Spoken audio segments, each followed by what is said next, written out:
तर मंडळी नमस्कार. आज आम्हाला जायचं होतं अशा सुंदर ठिकाणी, म्हणून आम्ही आमच्या आई आजीला नमस्कार करून त्यांना टाटा करून निघालो. आई म्हणाली शिस्तात जाऊन या.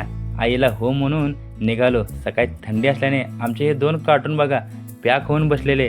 आम्ही आमच्या मामा मामींना पण सोबत घेतलेलं. सकाळी सकाळी पंचगंगा नदीला रेणुका मातेला नमस्कार केला आणि पुढे इचलकरंजीत शिवतीर्थवर महाराजांना मानाचा मुजरा करून निघालो. पुढे वडगावच्या अलीकडे ना सुंदर असा घाट आहे.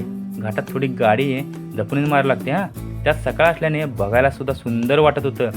तिथून आम्हाला हायवे लागला. हायवेवर जरा गाड्या जपूनच माराव्या लागतात. मग आम्हाला कराच्या थोडं पाठीमागे हा सुंदर असा ब्रिज लागला. आमच्या मंडळींना पण भूक खूप लागलेली. मग आम्ही एका हॉटेलमध्ये गेलो. तिथे गेल्यानंतर महाराजांचा फोटो बघून मनाला खूप बरं वाटलं. आम्ही लगेच नाश्त्याला वडा सांबार सांगितला.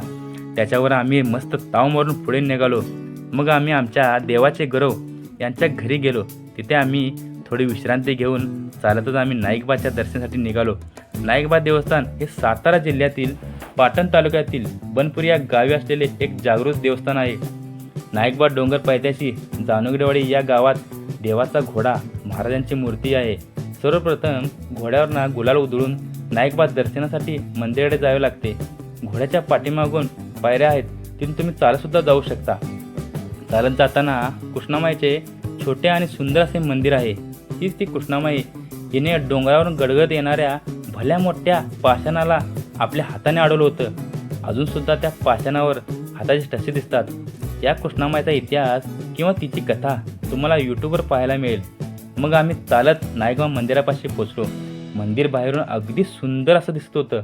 मग आम्ही पोचलो मंदिरामध्ये. मंदिरामध्ये नंदीचं दर्शन घेतलं. मंदिरात गर्दी फारच कमी होती. मग तो सुंदर क्षण आला. आम्ही मंदिराच्या मुख्य गाभाऱ्यात पोचलो. आम्ही सर्वांनी आमच्या कुलदेवता नाईकबाचं दर्शन घेतलं. मग परत आम्ही आमच्या गावी यायला निघालो. मित्रांनो, कसा वाटला हा ब्लॉग नक्कीच कमेंटमध्ये सांगा.